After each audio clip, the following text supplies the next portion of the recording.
I'm George Flynn. You're watching In-Depth TV, and we've got a little bit of a talk to discuss today about relationships. A good friend of mine, Bert Goldman, who is now 90 years old, talked to me about this, and we had a nice discussion, and we've had a discussion about relationships for a long time.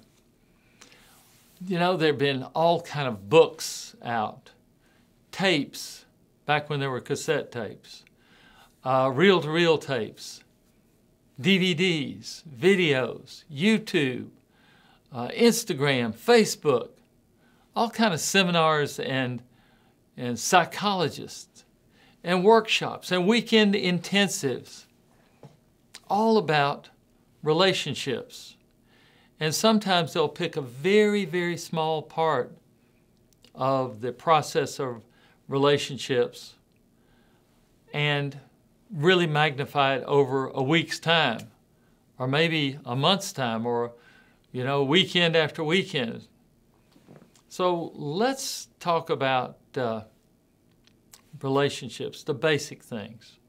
And we're talking about relationships in your church, in your school, in civic organizations, at work, at home, with your hobbies. We're going to talk about relationships and how to how to strike up relationships. And this is between men and women, and men and women and children and adults and older people. We're just talking about the basics of human relationships or interactions. How do you develop a relationship? And better yet, how do you maintain one? How do you make sure your relationships are improving? Because the simple definition, and when you get right down to the basics, and rather than go into the intricacies of different relationships, and you may have a different one with your parents, or a different one with your kids, or a different one with your spouse or co-workers. Relationships are about fulfilling each other's needs. Now, they're all kind of needs. And someone may have strong needs about something. And another person may have strong needs. So as long as those needs are fulfilled, the relationship works fine. Some people may have very minimal needs about one thing, and another person may have minimal needs about something. And if those needs aren't fulfilled, well, it's kind of, neutral. But the strong needs must be fulfilled. The medium and the weak needs, maybe not. So relationships, they can get better or get worse. And why do relationships increase on one hand and some decrease and are lost on the other hand? Well, remember, our needs, the needs that we have, affect almost everything in our psychological makeup. They affect our opinions, our attitudes, our viewpoints, our general approach to life, these relationships. And a way to have a need unfulfilled, these unfulfilled needs, is a way to break up a relationship. If you have whoever you're having a relationship with, if they have a strong need and you don't fulfill it, that relationship will slowly die off. Unfulfilled needs. Well, if you have an unfulfilled need, then we concentrate on those. We concentrate on those, and we don't seem to concentrate on the ones fulfilled. And we'll get into what needs are. But just remember, if one is missing, we concentrate on that one and focus on that one rather than the ones we take for granted are fulfilled every day. We have some primary needs. And if you think about it, you can come up with these as well as I can. But they're basically food, water, shelter, air, and, a good opinion of yourself, security, and if you want to throw one in there, a need for someone seeing the good in you. And that's need we usually translate as love. So remember, food, water, a roof over our heads, security, and a good opinion of ourselves, and air. Those are basic needs. As long as they're fulfilled, you can move on to the less basic needs. But you don't have air, you got a big problem. You'll focus on that. If you don't have food or water, you'll focus on that real fast. So when a primary need is lost, one of these, we see it as a life-changing experience. And that includes losing a loved one, losing someone that you care about and they care about you, losing your security. It's not good. You're always running in fight or flight mechanism with the adrenaline going as fast as it can go. And it leads to panic attacks where people are breathing fast, fast, fast, and they get into trouble.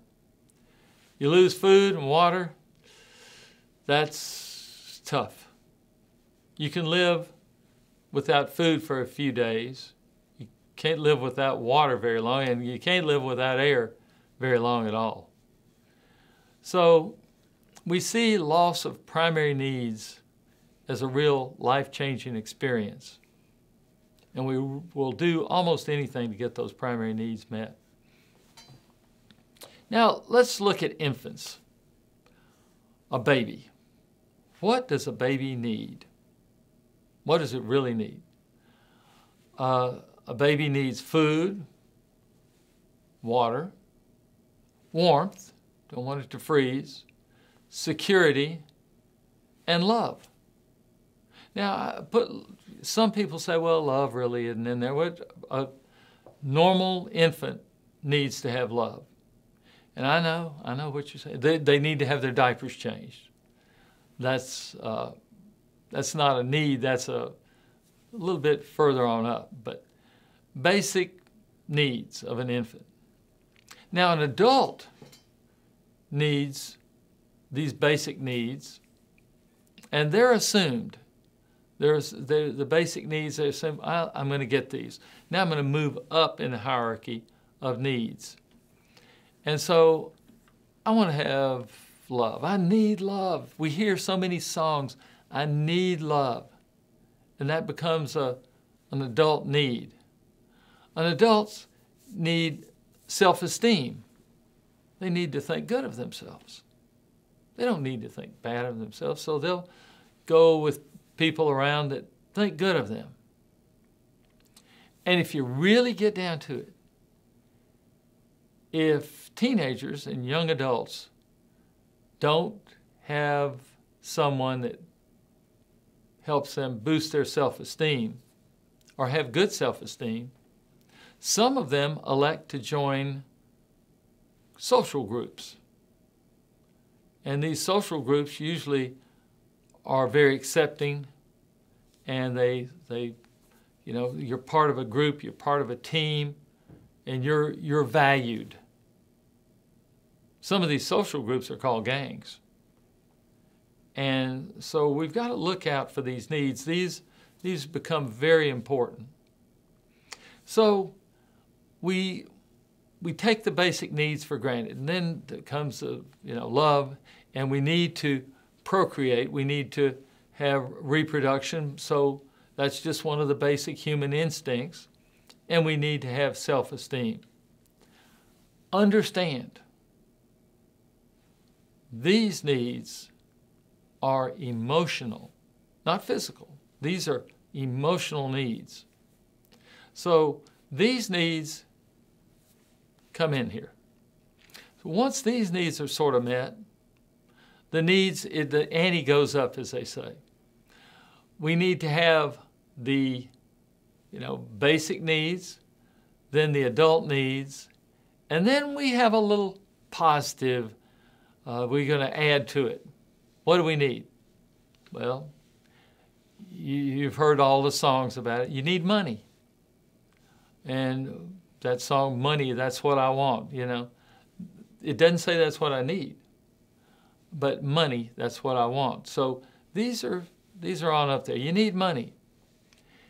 And most people have a need to be productive, work. And a lot of people, when they're without work, their self-esteem drops. That's important that we not let people have a drop in self-esteem just because they can't find a job, just because they retire, just because they're changing jobs and don't have one for a few weeks. We've got to make sure that their self-esteem stays up. Also, all of a sudden we have need for hobbies.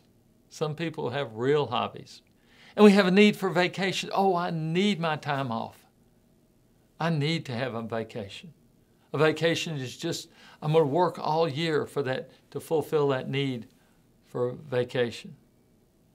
So remember, as things go up, as we go on the Maslow's hierarchy, as we call it, we have the basic needs, then we have the intermediate, and then we have the upper level needs. And self-actualization is sort of at the top. Okay. Relationship. What's the key to getting and maintaining a good relationship? Well, the key is, as we've talked about several times in this, is fulfilling the needs in other people. I didn't say it was a one-way street. I said fulfilling the needs in other people, and then we're going to finish the sentence, and having your needs fulfilled also. That is a relationship that is mutually fulfilling needs.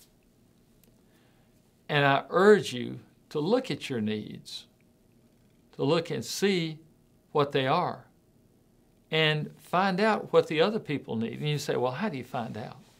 How do you find out what somebody needs? It's real simple. You ask them. You ask them, what are your needs? What are your basic needs? And it may take them a few minutes, a few hours, a few days to answer, because they may have to dig deep and find out what their real needs are. Just like you may have to do the same thing. But we're going to talk more about this.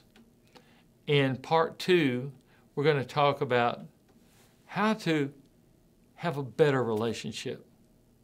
And I'm talking about how to have a better relationship with the people in your life. And it's not the same for everyone, but how to have a better relationship at work, with your hobbies, at your church, at your civic organization. But first and foremost, have a better relationship within your family, in your extended family. I know you can't wait for part 2 of this, and we'll have it coming up, but I just wanted to help you understand what the basic needs are in relationships. I'm George Flynn. Thank you for watching, and we'll see you next time.